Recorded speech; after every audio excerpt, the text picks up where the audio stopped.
All right, let's switch gears and get back to kind of our wild weather day. Darren, it's the thunderstorms. It was raining in San Francisco. This is kind of an unusual sight today. It is unusual, and when you look at the Doppler, it's very unique and impressive. We've got lightning off to our east. That's typical to see that develop over the Sierra. Lightning off to our west, that's not typical. To see a line of thunderstorms holding together off the Pacific that started at 7 in the morning.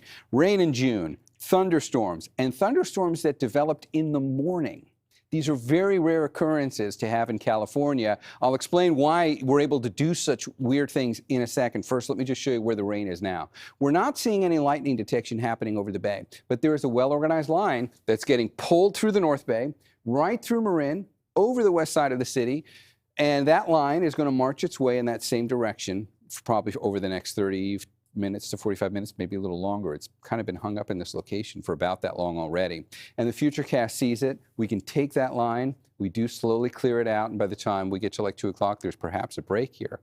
But there's more energy that's going to get pulled into the North Bay potentially. Keep in mind, as good as these high-resolution forecast models are, resolving out individual cells like this, like thunderstorm cells, it can be virtually impossible to do. So just because we didn't see it on that run-through doesn't mean we couldn't have one of those develop over any point in the bay. That's what we mean when we say there's a 20% chance of isolated thunderstorms. That's still likely until we get through the afternoon and into the early evening tonight. It's 60 degrees right now in San Francisco. Here's why things are so weird today.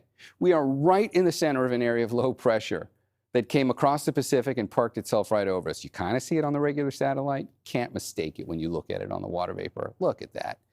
Looks like a spinning pinwheel. That actually is like the most impressive and mesmerizing I've seen it look yet. And we're right in the middle of it.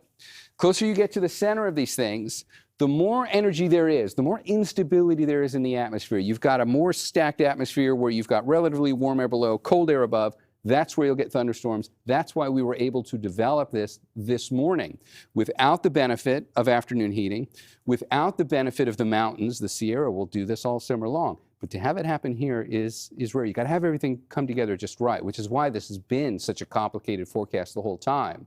If you look at where it rains as a whole, you see the majority of it's in the Sierra. But remember, we still got to get through this afternoon, and we still have the ingredients for more isolated thunderstorms to develop. Whether you get the rain or not, you're definitely getting the cool down. 70s, that's it. No one's getting out of the 70s. And it's going to stay that way for the next 7 days. It's just one more first alert day. After today, things are going to clear out from the energy, and that spinning pinwheel will move far enough off to the east that we don't have the same dynamics. But we do keep the cool air around. There's nothing that's going to warm us up significantly here. So you don't really see a change in these numbers. And these numbers are actually, for most of the 7-day forecast, for some of these locations, for the whole 7-day forecast, below average for early to mid-June. All right, Liz, back over to you.